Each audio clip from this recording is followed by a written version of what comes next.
fascinam, seduzem, corrompem, controlam, eles divertem, dominam, viciam, devoram, prometem sexo, poder e dinheiro.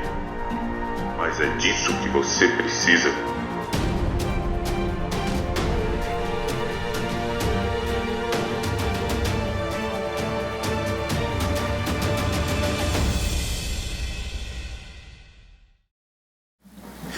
Nós vamos falar de Deus vorazes. Então ela pode colocar a fábrica de ídolos, dar uma puladinha aí. Hoje nós vamos estar falando da fábrica de ídolos. Nós somos uma fábrica de ídolos. Incrível, né? Nós vamos entender. Por isso que hoje é uma partezinha e cada dia vai ser uma coisa. A próxima já vai ser o poder do sexo, com o pastor Massal. O pastor Massal vai estar aqui, vai ser o nosso culto 10, né? E vocês venham. E aliás, teve o Vila News aqui, sobre a pequena família, que eu quase esqueci. Gente, pequena família é isso, é uma reunião de relacionamento, de alegria, de cura, de libertação, de poder abrir o coração, ter essa liberdade. E se você não participa de uma pequena família, eu queria convidar você a participar. Venha fazer parte do corpo de Cristo através da pequena família também. E mais uma outra coisa que esqueci de avisar, eu estou avisando, vamos começar da mulher única. Então em setembro agora começa mais uma turma de mulher única. Quem tiver interesse, procura a Thaís no 55711116, fala Schaefer, para você poder se inscrever. Vagas limitadas, se você não fizer a tempo, você vai perder só o ano que vem. Amém? Então vamos voltar lá para a nossa fábrica de ídolos. Para a gente falar um pouquinho de idolatria, eu vou voltar um pouquinho no tempo, né? Eu vou falar um pouquinho lá do tempo antigo. Nos tempos antigos, o domínio de deuses sobre as nações era absoluto. Todas as nações tinham deuses, cada pessoa tinha o seu Deus, cada vida tinha algo para adorar, o que tinha na terra, o que tinha no céu, o que tinha no mar, tudo era motivo de adoração. Ar, água, que mais que tem? Água, ar, terra, tudo era motivo para adorar. E a Grécia era incrível, né? Hoje nós temos a Índia com mais de 300 mil deuses, só na Índia. Mas o poder da idolatria era tremendo no Velho Testamento. E quando Deus separou um povo, o povo de Israel, ele tinha um projeto, um propósito. Ele levantou um povo diante de toda aquela idolatria, porque ele queria mostrar naquela época que se ele fosse o Deus daquele povo, grandes coisas libertadoras iriam acontecer. Então Deus separou um povo, e aquele povo, tendo Deus como seu único Deus, ia refletir a glória do Senhor. E os povos ao redor iam querer o mesmo Deus. Iam querer conhecer o mesmo Deus, porque é um Deus real, um Deus que realiza, um Deus libertador, curador. Tanto é que quando Deus tirou o povo, esse povo especial, do Egito e levou para Canaã, ele deu uma ordem. No meio do caminho ele deu as leis. E ele deu o seguinte texto, pode colocar, Estelinha? Pode colocar, está lá em Êxodo 23, não terás outros deuses diante de mim. Pode ser o outro. Mais para frente um pouquinho, lá em Levítico, quando foi instaurada, toda a lei está escrito assim: não fareis ídolos, não levantareis estátuas, nem estrelas, e não poreis em vossa terra pedra alguma, adornada de figuras, para vos prostardes diante dela, porque eu sou o vosso Deus. Não sei se está na mesma versão, com a luz aqui eu não estou enxergando. Então Deus foi dando para aquele povo, gente, não entre na idolatria, não aceite os deuses que vocês vão encontrar, porque no percurso até Canaã, eles iam passar por vários povos, e aqueles povos iam mostrar os deuses deles, e Deus o tempo todo, não adore, cuidado, não preste atenção, passe reto, não pare, não adore, não levante nada, eu sou o Deus de vocês. O que Deus estava querendo tão insistentemente? A palavra do Senhor é muito clara, existem dois reinos. Neste reino, reino de Deus, Deus é o Senhor absoluto. Neste reino, reino de Satanás, Satanás é o rei absoluto, é o Senhor absoluto. Só existe esse reino e só existe esse reino. Não existe um reino no meio, que você faz assim, eu vou ficar aqui no meio, uma hora eu estou aqui, uma hora eu estou lá. Não existe reino lateral, não. Ou é o reino de Deus ou é o reino de Satanás. Fim. Todos nós, sem exceção, estamos encaixados nesses dois. Eu, glória a Deus, estou no do Senhor. Amém? Amém, glória a Deus. E o que acontece? Se o povo especial de Israel adorasse qualquer ídolo, ele estaria adorando Satanás e os seus demônios. Por isso que o Senhor tinha tanto cuidado de falar de idolatria, porque o povo especial, que seria uma referência diante de todos os povos, esse povo especial não poderia estar adorando Satanás ao mesmo tempo. Então, o que é idolatria? Você está fazendo qualquer coisa que não é para Deus. Você não vai refletir a glória de Deus. Você vai servir senhores que não são aqueles que vão edificar a tua vida. E vão escravizar. E todos os deuses, eles são insaciáveis, vorazes. Todos os deuses requerem sacrifícios. Todos os deuses pedem sacrifícios. Só que o nosso Deus, ele diz que o jugo dele é suave, o fardo dele é leve. E os outros deuses não são assim. É na força, é no medo. Então o Senhor, para que o povo não adorasse, não saísse da reta, o Senhor falou: não adore outro Deus, nada, absolutamente nada, não levante nada diante de vocês. Quando o Senhor criou Adão, Ele criou Adão, e nós somos descendentes de Adão. Todos nós, a partir de Adão, fomos gerados com a imagem de Deus. Todos nós nascemos com uma imagem. A imagem do Senhor dos céus e da terra, do universo. E essa imagem precisa refletir o que Ele é. Ele não é poderoso, grandioso, misericordioso? Nós somos a imagem do Senhor, então nós temos que refletir o quê? Grandeza, poder, autoridade do Senhor. Foi para isso que o Senhor nos criou, para que a gente pudesse manifestar. Pode passar o próximo texto. Isso está lá em Gênesis 1, 26.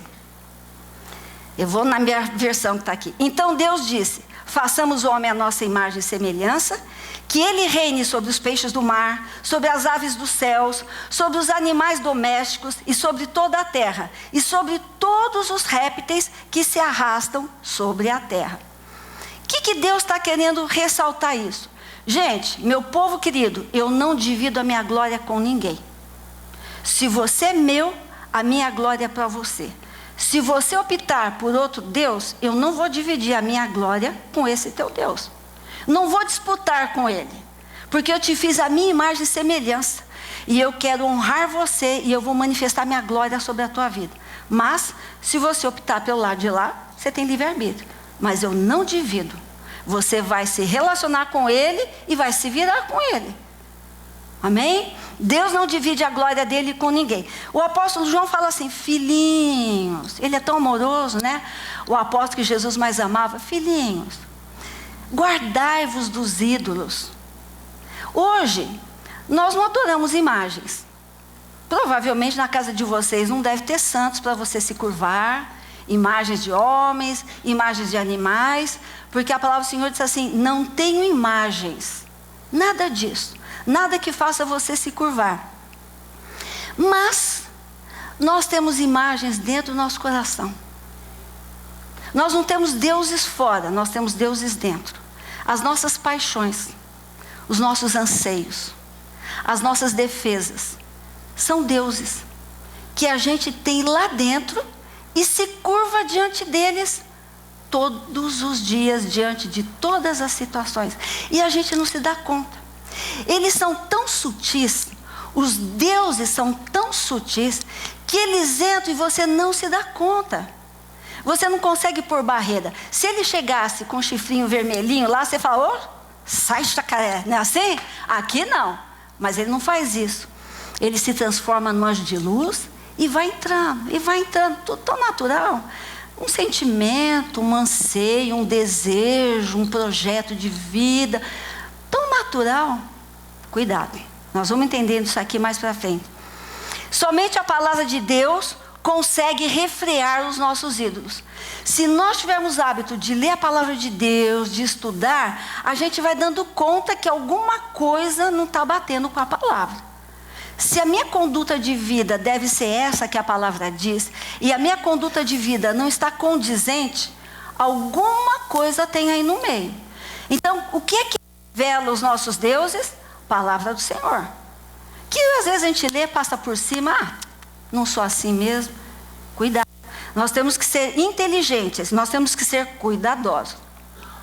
Agora, como é que a gente vai levantando esses ídolos no nosso coração?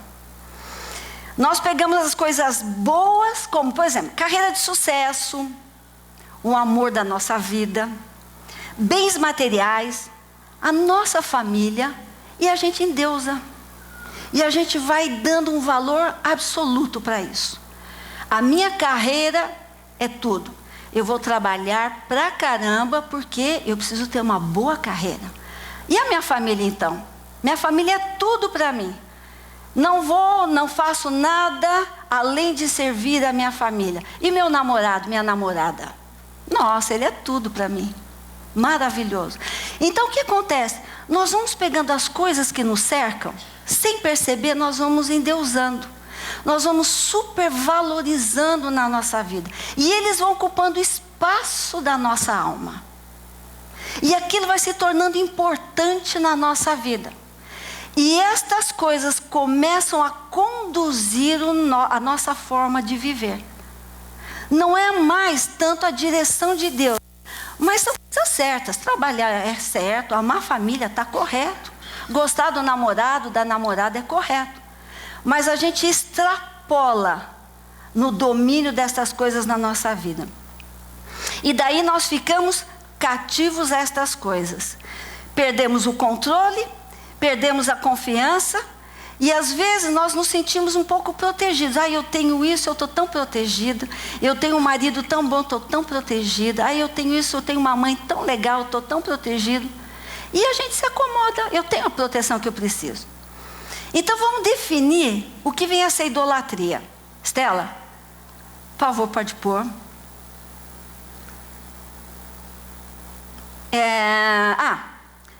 Antes disso, a idolatria, ela traz uma dinâmica de escravidão, insensibilidade moral, dureza de coração e consciência cauterizada.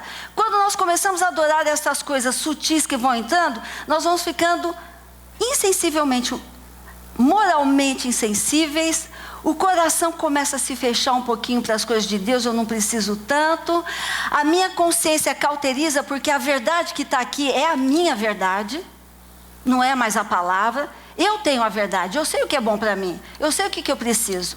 Então a minha consciência começa a se cauterizar, e eu vou vivendo assim, insensível. Então o padrão moral começa a entrar na tua vida, vai caindo, e você vai indo junto. Você não tem mais resistência, você está cauterizado, porque o Deus que está dentro de você te leva para isso. E você não percebe que você está caindo o teu padrão. Você começa a concordar com as coisas que não deveria concordar. E vai indo, mas é tão normal, né? Todo mundo faz. Qual o problema? Eu não sou afetado por isso. Então, a insensibilidade moral começa a tomar conta. E a gente vê como isso está dentro da igreja fortemente. Padrão moral dentro da igreja, só a glória do Senhor. Não é verdade? Então nós vamos perdendo essas consciências, porque o Deus que está em nós vai nos dominar, e a gente vai indo, é tudo tão natural, tão normal, e nós nos assemelhamos ao Deus que nós nos reverenciamos. Por exemplo, uma pessoa que busca poder, ele é controlado pelo poder. Quem domina uma vida que busca poder? O Deus do poder. Você quer poder? Então você vai fazer isso, você vai fazer isso. Eu não falei que Deus pede sacrifício? Então o Deus do poder começa a exigir. Você quer poder? Eu te dou poder. O que você quiser. Mas é nesse nível, você vai fazer isso. você vai fazer aquilo lá também, devagarzinho. Não vai fazer muito escandalosamente, porque você é crente, você não vai fazer. É devagarzinho. Hoje um pouquinho, amanhã mais um pouquinho, mas eu vou te dar poder. Não desanima. Você não tem poder, eu vou te dar poder. Está falhando? Eu vou te dar poder. Outra coisa, a pessoa que você quer ter aceitação. Você quer ser aceito por X ou por H. Aquela pessoa é seu ídolo. E você serve incondicionalmente a pessoa que você quer que você seja aceita. Às vezes um namorado. Tem meninas, né, que se submete ao namorado. Eu quero ser aceita por esse namorado. E ele domina, ele faz, ele arrasa. Mas por causa da aceitação, eu me disponho, me submeto àquilo para ter a aceitação dessa pessoa. Então, o Deus que a gente deseja é o Deus que domina. Você já reparou coisas que você está sendo dominado? Você já se deu conta? Será que não dá para já começar a pensar no que você está sendo dominado? Porque todos nós temos deuses. O que é que está controlando a tua vida? O que você está servindo? Você já pensou? Comece a pensar. Vai pensando. Então, nós nos assemelhamos ao Deus que nós reverenciamos. O que é que você está refletindo? Que Deus você está refletindo? E nós somos então essa fábrica de deuses. O nosso coração, ele gera, ele cria. Olha o que diz lá em Ezequiel 14. Filho do homem, é como se tivesse dito assim: Vera, é assim, esses homens têm os ídolos instalados no coração. E eles têm constantemente diante dos olhos o que os leva a cair no pecado. Agora, eu preciso deixar eles me consultarem? Sabe o que o Senhor está falando aqui? Os homens são tão carregados de idolatria, eles são tão dominados por esses deuses, e depois eles querem ajuda, querem um conselho. Mas eles estão dominados por esses deuses. Será que eles vão me ouvir? Será que eles vão ter interesse em ouvir a minha parte? Se o Deus que eles estão buscando tem dominado a vida deles? Uma coisa que é interessante. Quando a gente lê a palavra, muita gente, eu já ouvi muita gente falar assim: nossa, mas a Bíblia é uma coisa tão antiquada, tão ultrapassada. Realmente.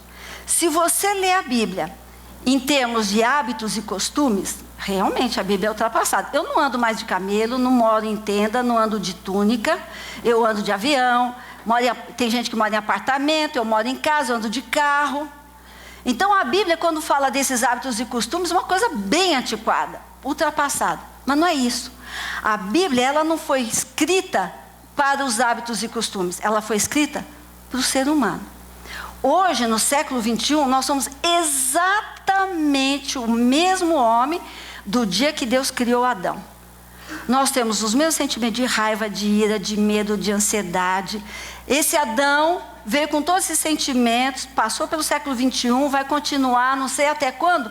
É o mesmo ser humano, absolutamente o mesmo, com todos os sentimentos desde o início. Por isso que a Bíblia, ela é super atual, porque ela fala com a gente, ela fala com o nosso caráter, ela fala com a nossa vivência, quem eu sou. Por isso que ela é super atual. Então, hoje no século 21, nós temos a mesma necessidade de adorar deuses como no início ou como no Velho Testamento. A mesma necessidade, por isso que a gente cria Deus, a gente tem o mesmo anseio de proteção, de confiança, mesma coisa, igualzinho nós temos hoje. Só que os deuses são um pouquinho diferentes, né? Mas são os mesmos desejos, a mesma necessidade de adorar deuses no passado. A materiação das paixões, dos nossos anseios, dos medos, os desvarios humanos, são as coisas que a gente vai colocando dentro do nosso coração. Eu vou dar alguns exemplos de deuses do Velho Testamento, e que eles são deuses no século 21, o mesmo. Nomes diferentes, mas os mesmos deuses. Por exemplo, lá no Velho Testamento nós temos Afrodite, a deusa da beleza. Hoje, nós temos homens e mulheres que chegam à depressão por causa da beleza. Homens e mulheres que não comem ficam anoréxicos para ficar na moda. Mulheres que se desesperam para ter um cabelo de progressiva. Gente, eu não estou falando assim que não deve ter, não é isso. Mas eu estou falando quando você começa a endeusar, você começa a sofrer por causa disso. Ficar bonita é ótimo, é prazeroso, é um direito nosso. Mas até que ponto que a Afrodite não está tomando conta da tua vida? Até que ponto você não está sendo escrava da moda, escrava da beleza? Eu tenho que fazer, eu tenho que pôr silicone aqui, silicone ali, eu tenho que cortar, fazer assim. Os homens metrosexuais, absurdo, é um tal de tira a sobrancelha e põe piercing, agora já estão pintando a unha. Misericórdia, gente, quanta gente já está pintando unha? Afrodite, lá do Velho Testamento, ela não está com a mesma ação no século 21? Ela não está no mesmo domínio? O poder da deusa da beleza hoje é a mesma. Por quê? Porque o homem é o mesmo. A necessidade do homem é o mesmo, de ser adorado pela beleza. Um outro deus também dos dias de hoje, um deus antigo, Baco, que era o deus do vinho. Gente, o poder do deus Baco hoje, entre os homens e as mulheres, o índice de mulheres que estão virando alcoólatras chega pertíssimo do índice dos homens. Antigamente era uma coisa de homens. Hoje muitas mulheres são alcoólatras. Muitas mães de família são alcoólatras. Os jovens absurdamente se embebedam cada vez mais jovens. Vocês já passaram em porta de balada de madrugada? O que tem gente bêbada, o que tem de menina bêbada na rua? Esses barzinhos aqui, né, na Joaquim Távora. Você já viu as meninas que conversam, dando 3 passos para trás, 1 para frente, e no meio da rua? É de chorar. É de chorar.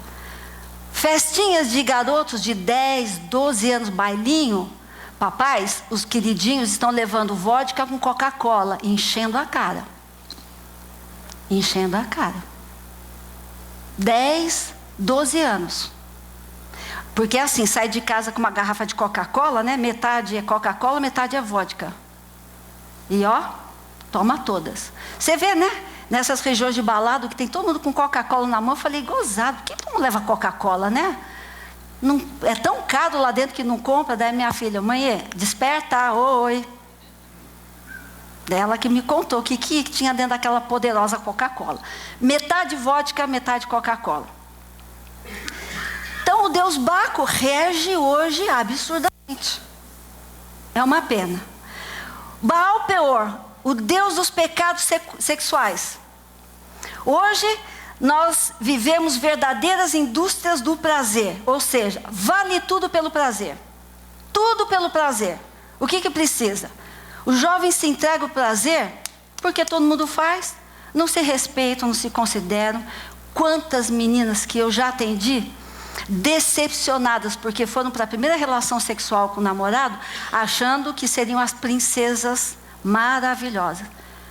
E nunca se sentiram tão usadas e ficaram enojadas da primeira noite sexual que elas tiveram. Uma vez Fábio Damasceno, psiquiatra, que a gente fez curso de aconselhamento, ele já pregou aqui, eu acho que até já disse. Um dia ele atendeu uma menina de 15 anos com depressão profunda. E tratou. Depois de 3 meses, ele descobriu o motivo da depressão. 15 anos. Sabe qual era o motivo da depressão? Que ela foi numa balada e a amiga dela, de 14 anos, beijou 20 rapazes e ela só conseguiu beijar 14. Numa balada, numa noite. E a amiga gozou tanto dela que ela ficou em depressão. 15 anos. Isso 3 anos atrás. Tudo é sexo, tudo é sexo, tudo é sexo. Gente, o sexo é uma dádiva de Deus. Ter prazer no sexo, no casamento, debaixo da bênção de Deus, é maravilhoso. É para sentir. Mas dentro do casamento, fora do casamento, sinto muito. Todos nós vamos prestar contas diante de Deus. Agora, se você quer ficar dentro da fábrica do sexo, ninguém aqui vai te condenar. Ninguém aqui é juiz. Mas eu digo para você, esse Deus, ele vai te pedir altos sacrifícios. Cuidado, o Deus que você está servindo. Mamon, o Deus do dinheiro. Hoje em dia, né? Deus do dinheiro. A busca pelo lucro nunca foi tão forte como nos dias de hoje. Gente, aquele programa BBB, qualquer ridículo por dinheiro. E pior ainda, quem assiste. Vocês me perdoem, mas... Gente, as coisas que eu ouço falar do BBB, o que as pessoas se dispõem a fazer para ganhar dinheiro, misericórdia. Hoje vale tudo. Para ganhar dinheiro, vale tudo. A gente vê hoje o que está acontecendo na sociedade.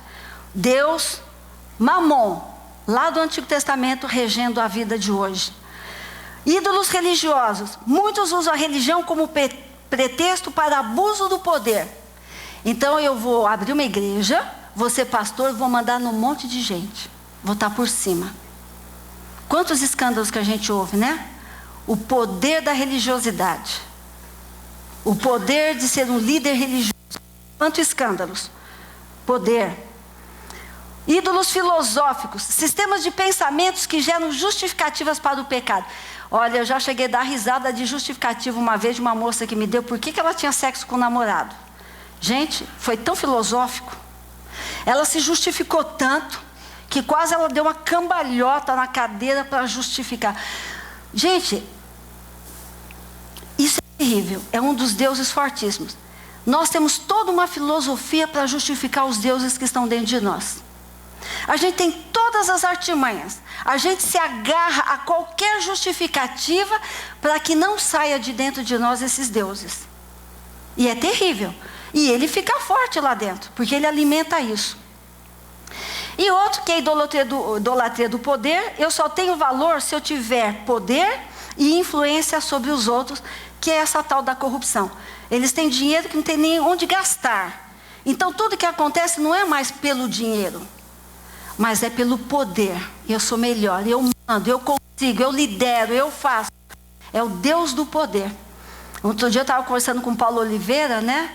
E ele falou assim, eles têm tanto dinheiro, já viajaram 20 vezes pelo mundo, já tem iate, tem 50 carros, tem não sei o que, não tem onde pôr dinheiro. Mas não abre a mão de ganhar mais. Poder. Eu quero mostrar que eu tenho, que eu posso. Deuses do século 21. Agora então, com tudo isso, o que vem essa idolatria? Pode colocar. Idolatria é tudo aquilo que o nosso coração se apega e se entrega com fé, que exige a nossa lealdade, e isso é o seu Deus. Basta apenas confiar, acreditar, ter fé no coração para construir um Deus.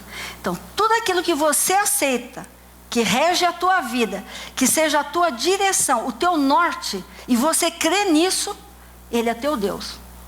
Você está adorando esse Deus.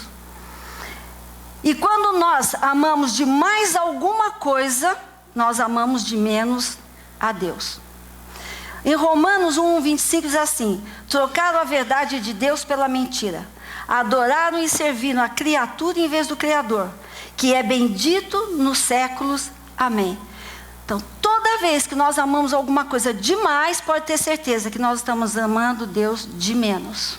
Ele não tem espaço, ele não tem como andar no nosso meio, ele não rege a nossa vida. E nós vamos ficando cada vez mais presos a esses deuses.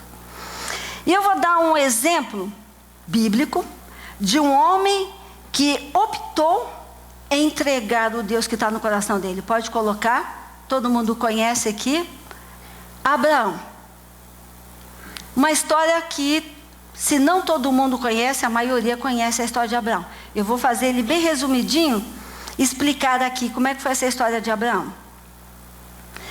Um dia o Senhor chegou para esse homem que morava numa cidade chamada Ur.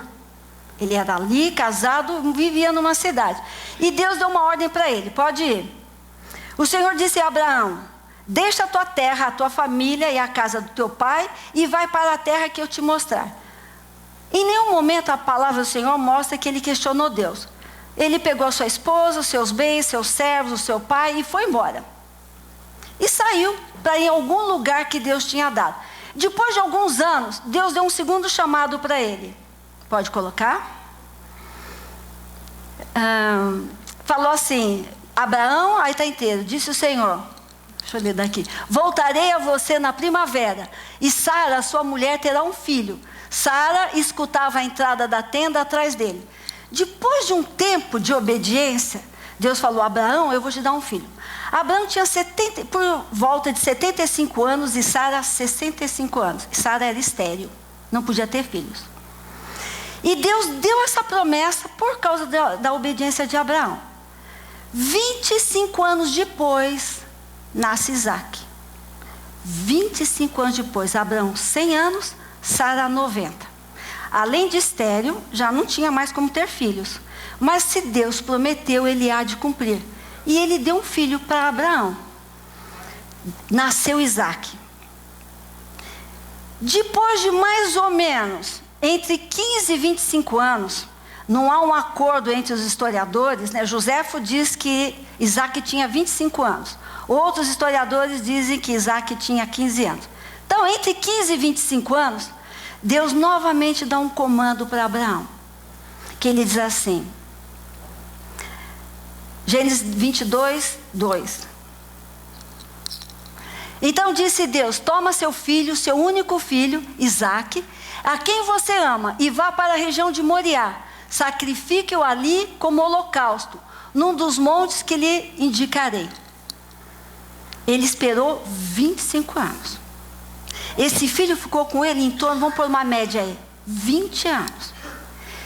Com certeza, esse filho, esse único filho dele, Sara, começou a tomar um espaço no coração de Abraão que não deveria tomar.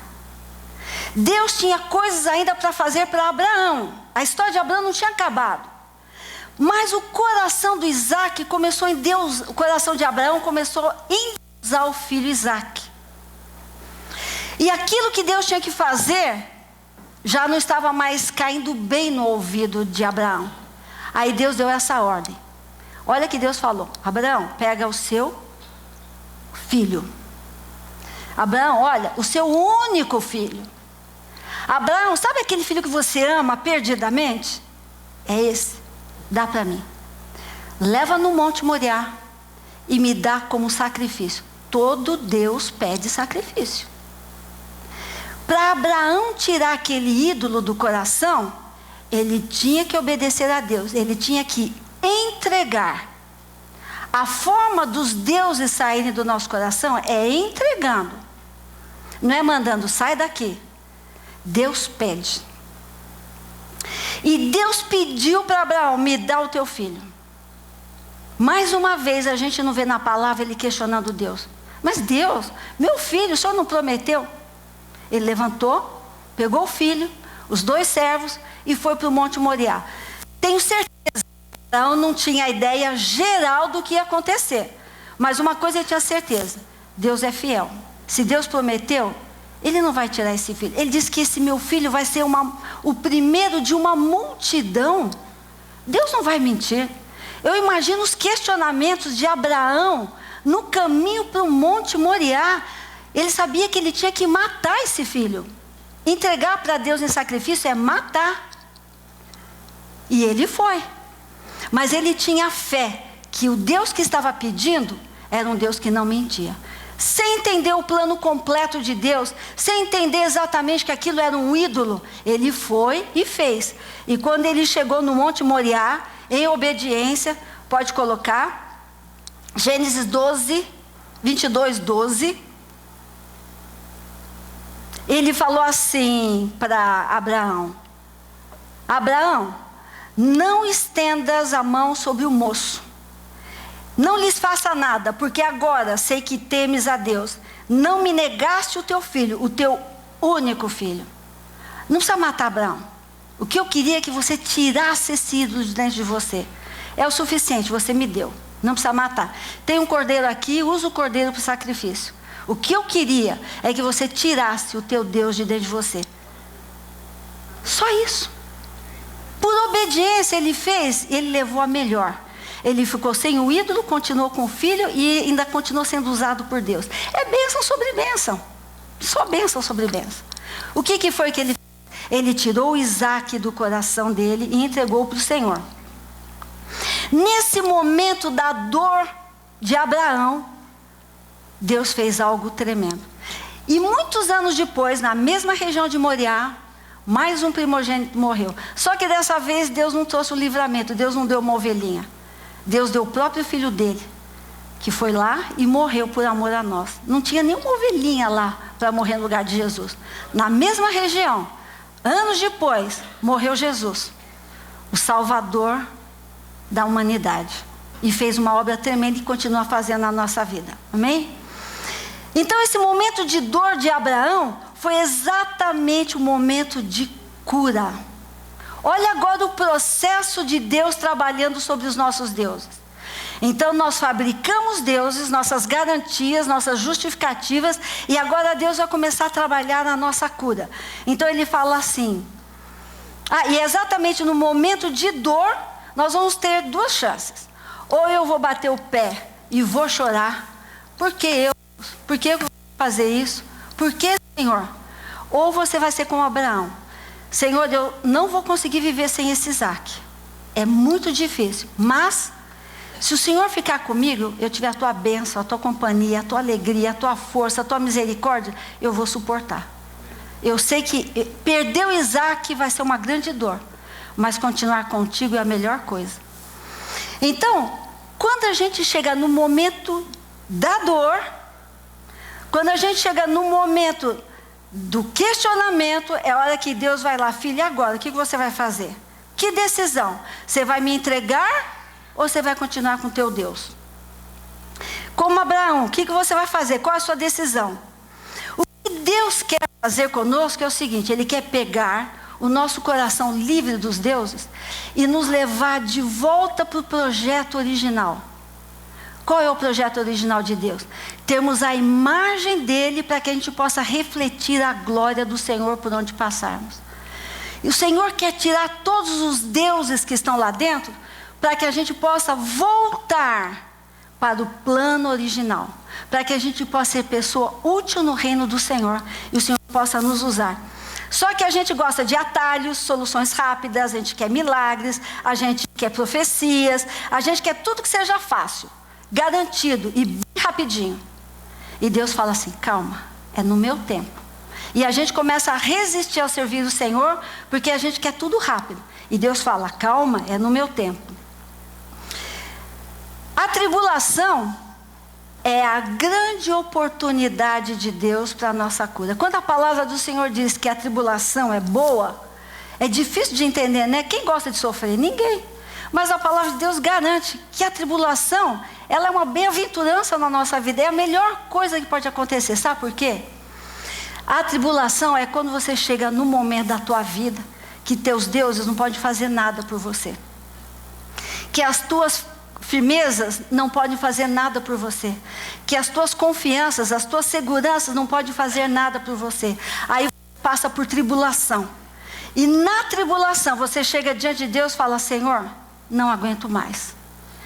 Nesse momento você está dizendo aquilo que nós cantamos, Senhor, eis-me aqui de braços abertos para o Senhor fazer o que o Senhor quiser. Não tem mais jeito. Eu não tenho mais o que fazer. Por isso que a tribulação é bênção. É a hora que os deuses não podem mais fazer nada. É a hora que você vai pedir para Deus, Deus me ajuda, essa dor está insuportável. Não aguento mais, eu não sei resolver isso. Senhor, para quem que eu vou buscar socorro se não a Ti? Nessa hora, o Senhor pega a gente no colo e fala, filha, agora eu vou cuidar de você. Agora eu vou fazer uma obra na tua vida.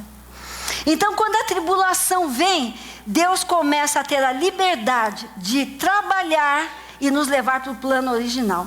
Quando deixamos Deus mexer nas nossas feridas, Ele mesmo abre, Ele mesmo conserta e Ele mesmo fecha.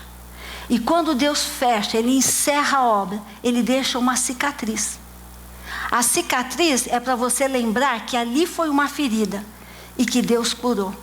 Ali tinha um Deus que dominava. Deus curou, Deus tirou e deixou uma marca. Quando Paulo fala assim, de hora em diante ninguém me moleste, porque trago no meu corpo as marcas de Jesus.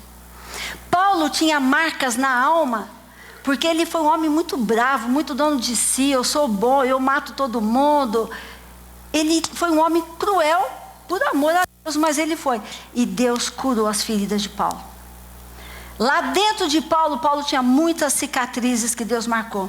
E do lado de fora ele tinha muitas outras, porque ele apanhou pra caramba, sofreu pra caramba. E quando ele olhava para aquelas marcas, ele fala: sofri isso por amor ao meu Deus. Então ele tinha marcas fora e marcas dentro. Ele se permitiu ser tratado pelo Senhor. O ponto da dor é o ponto de cura. Aí está o processo cirúrgico de Deus. Jesus quer trabalhar na nossa mente para que, em vez de ficarmos presos a esses deuses, Ele quer que vejamos nas tribulações as oportunidades de transformação, de transformar as nossas perdas em ganhos, de transformar as nossas lágrimas em sabedoria, em atitudes de sabedoria. No momento da tribulação, quando você recorre ao Senhor, o Senhor vai falar: eu estou trabalhando. Aí o Espírito de Deus vem e começa a trazer dentro da gente discernir. Sabe por que está sofrendo? É isso. Você começa a pensar: por que eu estou sofrendo? Que garantia eu estou me firmando? Aonde eu estou firmada? Aonde eu estou com os meus pés? Aí o Espírito Santo começa a mexer lá dentro. Quando você se deixa sondar, quando a palavra do Senhor diz assim: sonda o meu coração, vê se há em mim algum caminho mau. Deixa Deus sondar. Deus vai trazer um Deus, o outro. E conforme você vai discernindo o que está regendo a tua vida, você começa a entregar para o Senhor. E o Senhor vai tirando. E o Senhor vai fazendo a obra. Quando nós deixamos as fortalezas estabelecerem, firmarem no nosso coração, nós não vamos ao arrependimento. Mas quando a gente deixa o Espírito Santo trabalhar, e a gente começa a ver aonde eu estou firmado, aonde os meus pés estão descansando, se não for no Senhor, e o Espírito Santo de Deus revelar, deixa o Senhor te curar. Deixa o Senhor trazer para fora o Isaac. Entrega para o Senhor, e o Senhor fará. John Baker, que é do Celebrando a Recuperação, ele fala assim: não há na terra o que o céu não possa curar. E um dos instrumentos que eu indico a vocês, instrumento de cura, que é o lugar onde você tem um espaço para abrir teu coração e pôr para fora todos os teus deuses, é no Celebrando. Não estou fazendo aqui, não estou sendo paga para fazer o Celebrando, mas eu vou dizer, no Celebrando você tem uma oportunidade de sentar e falar, e falar, e falar, e aquilo começa a vir para fora, e você fala: eu não sabia que eu tinha isso, eu não sabia que ele era assim, eu não sabia que meu coração tinha tudo isso. Eu fui uma das pessoas que passei por cura, estou num processo de cura, de codependência, como eu já falei aqui várias vezes. Fui codependente da minha família foi meu Deus, meus filhos. Tenho 2 aqui hoje. Os meus filhos foram meus deuses. Sofri muito, deixei de dormir muitas noites, porque eles eram meus deuses. A minha firmeza, a oportunidade de dizer que eu venci, que eu consegui fazer alguma coisa, a segurança, eu queria ser Deus na vida deles. Até um dia que eu vim Celebrando, e eu comecei a pôr para fora a minha dor, a minha tristeza. Eu não sabia. Aí eu descobri que meus filhos eram meus deuses.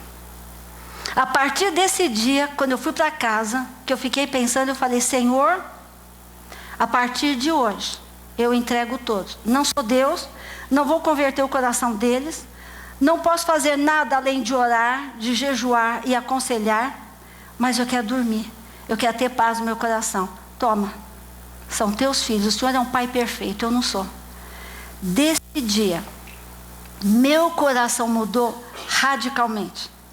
E eu estou vendo coisas que Deus está fazendo na vida dos meus filhos que eu jamais faria. Os caminhos que Ele está usando, eu jamais usaria. Jamais. E eu estou admirada. Outra coisa que Deus curou no meu coração, estava compartilhando com o Lene hoje. Eu tinha um senso de justiça tremenda. Na época que o carro andava na rua, né, a gente podia andar a 100, 120. Toda vez que tinha um doidão atrás de mim, eu segurava. Não vai me passar. Está pensando, é dono da rua?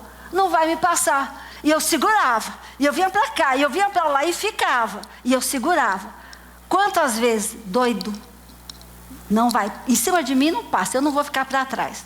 Até que um dia, Meu pai com câncer no esôfago, comeu uma carne e entalou. Não tinha carro naquela época. Isso de dirigir segurando, né? Não era meu carro.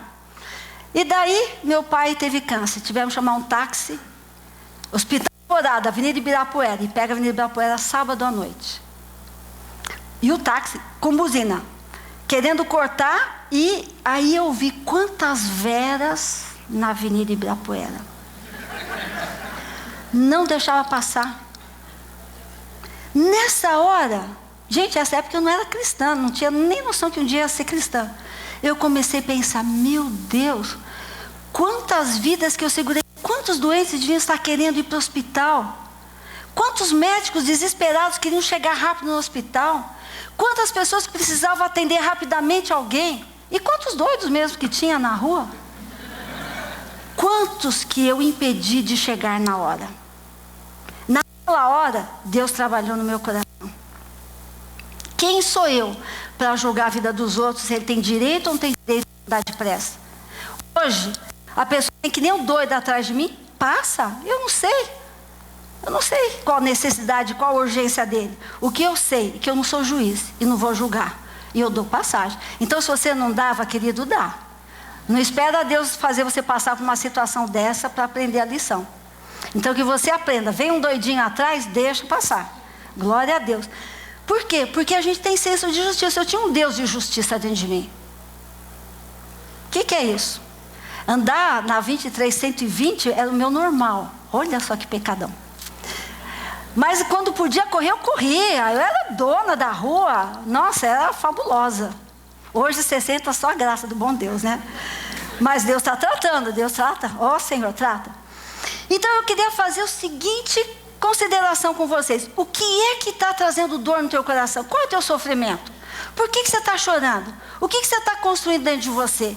Que Deus é esse que dá vida e cobra preço altíssimo?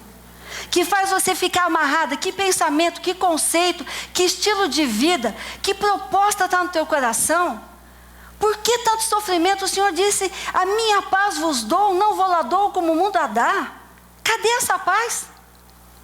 Quem sente essa paz? Eu ainda não tenho essa paz, eu estou atrás. Mas se Ele prometeu que me daria a paz, cadê essa paz? Porque Ele não está sendo o Deus absoluto na minha vida. E eu estou trabalhando deuses, eu estou trabalhando, Deus fala, Deus revela, eu quero entregar, eu quero confessar, mostra Deus para mim quais são os deuses. E aqueles que Deus está mostrando, eu estou confessando. Se você não tem um celebrando para vir, procura uma pessoa de confiança, um pastor, um líder, põe para fora o teu ídolo, recebe uma oração, mas isso não encerra ali, é um processo de cura, porque nenhum Deus cede tão fácil. Nenhum Deus abre o coração e fala assim, tá bom, filhinha, você não me quer mais? Ah, então vai para o teu Deus, vai. Não, Ele resiste. Você tem que resistir a Satanás até ele fugir de você. E Deus é tão misericordioso que Ele vai tirando um de cada vez. Se Ele tirar todos de uma vez, você morre. Deus tira um, Deus tira outro, Deus tira outro, e você vai ficando mais próximo do plano original. Você vai ficando cada vez mais a imagem de Cristo. E cada vez mais Deus te usa para fazer coisas que você nem imagina que você pode fazer. Sinais, prodígios e maravilhas que o Senhor prometeu é para aqueles que estão próximo do plano original de Deus. Não para aqueles que têm deuses, mas para aquele que está próximo do plano original de Deus. E às vezes a gente vê, em geral, americano, né?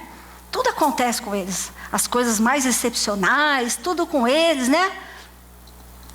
Agora tem muito homem de Deus ali, muita mulher de Deus que busca a Deus e Deus usa tremendamente. Deus só está esperando a gente se permitir ser curada para que o Senhor nos leve para o plano original. Então, gente, olha, eu vou dizer uma coisa para vocês. Não importa o tamanho do caos que vem sobre o Brasil, não importa se você vai perder o emprego, não importa se o teu relacionamento acabou, não importa qualquer dor que esteja ali te abalando, não tenha medo. Tire o Deus que te dá segurança, que te dá confiança, tira isso da tua vida e deixa Deus se estabelecer. Que se você perder o emprego, Deus vai te dar paz. Semana passada, quem foi o marido da Isa, né? Que deu testemunho que estava sem emprego. Como é que ele chama? Rubens, misericórdia. O Rubens está sem emprego há meses. E ele deu um sorriso, mas eu estou feliz. Uau, tem filhos pequenos para criar. Um sorriso, estou feliz. Sabe por quê? Porque na questão de emprego, ele não tem outro Deus. Nessa questão, Deus toma conta da vida dele. Deus prometeu: nunca vou deixar um justo mendigar o pão. Você é meu filho? Você não vai pedir pão, vai bater na casa do vizinho para pedir comida. Eu vou dar para você. Deixa eu ser teu Deus. Você tem medo de perder um relacionamento? Eu tenho um melhor para você. Deixa eu mostrar. Quando eu me converti, tinha um namoro de 5 anos. O rapaz era ateu e eu me converti. E eu falava para Deus: Deus, o que eu faço? Eu fico com ele para converter ele, ou eu deixo ele para trás? Aí eu fui orar e o Senhor disse na palavra, em livro de Provérbios: tira o ímpio da presença do rei e o seu trono se firmará na justiça. Não entendi nada. Era nova convertida, ímpio, trono de justiça, não entendi nada. Aí eu fiquei uma semana: Deus, eu não entendi nada, o que o Senhor quer? Tira o ímpio da presença do rei e o seu trono se firmará na justiça. Fui pegar o dicionário. Ímpio é o não bom. Então ele falou: tira o teu namorado da minha presença e eu vou mostrar para você como eu sou justo com você. Peguei o telefone: vamos nos encontrar já. E ele veio feliz da vida e eu terminei. Misericórdia. Só não apanhei porque o Espírito Santo estava lá comigo. E desmanchei. Eu esperei 7 anos. E Deus foi justo. Me deu um maridão. Durante esses 7 anos, Deus me fez esperar. E Ele foi justo comigo e Ele é justo até hoje. Então, nessa área, eu não tinha deuses. Eu tinha o meu Deus. Me fez esperar 7 anos. Então, quando a gente tira o Isaac que está lá dentro, que a gente acha que não vai ser aquele Isaac, eu digo para você: tira o Isaac, que o que Deus tem é muito melhor. Mas você tem que ter coragem. Você precisa de coragem para entregar o Isaac. Você tem que ter coragem de tirar os deuses que estão no teu coração. Sonda, pede para o Senhor sondar. Se você quer cura, libertação, restauração, uma vida de paz, uma vida de alegria que Ele prometeu, pede para o Senhor sondar o teu coração. E o Senhor proverá tudo o que for necessário para que você seja feliz. Para que a sua vida seja um reflexo do amor dEle para todos. Começando primeiro para você, depois para os teus próximos e depois para o lugar que você passar. Você vai brilhar a luz de Cristo. Amém? Então, gente, eu queria convidar vocês: não faltem nessa sequência. O Senhor começou a te avisar: você tem deuses, eu quero tirar isso de você. Você quer? Se você quer ser feliz, deixa Deus trabalhar. Não é fácil, entregar Isaac é fácil. E eu queria fazer uma oração com você, já que todos nós temos Isaques. Se você é um que quer que o Espírito Santo venha sondar o teu coração, se você está com o coração disposto a receber a revelação dos deuses, sabendo que vai doer, sabendo que Deus vai te pedir é um sacrifício, e o sacrifício dele é bom, eu queria convidar você a vir aqui na frente. E hoje nós vamos fazer uma oração de entrega. E você vai se entregar e o Espírito Santo vai trabalhar. Não comece a negar. Não, isso não. Não, isso não, não, isso não. Se você quer cura, você vem e o que o Espírito Santo te mostrar, você vai se dispor a entregar. E eu vou dizer profeticamente: a sua vida vai mudar. Você vai deixar de ser um infeliz, de ser um azarado da vida. Você vai deixar daquela pessoa que vive chorando, com dor, triste. Por quê? Porque você entregou o Isaac que te impede, que domina a tua vida, que é o teu Senhor, que é o teu Deus. Pode vir mais para cá.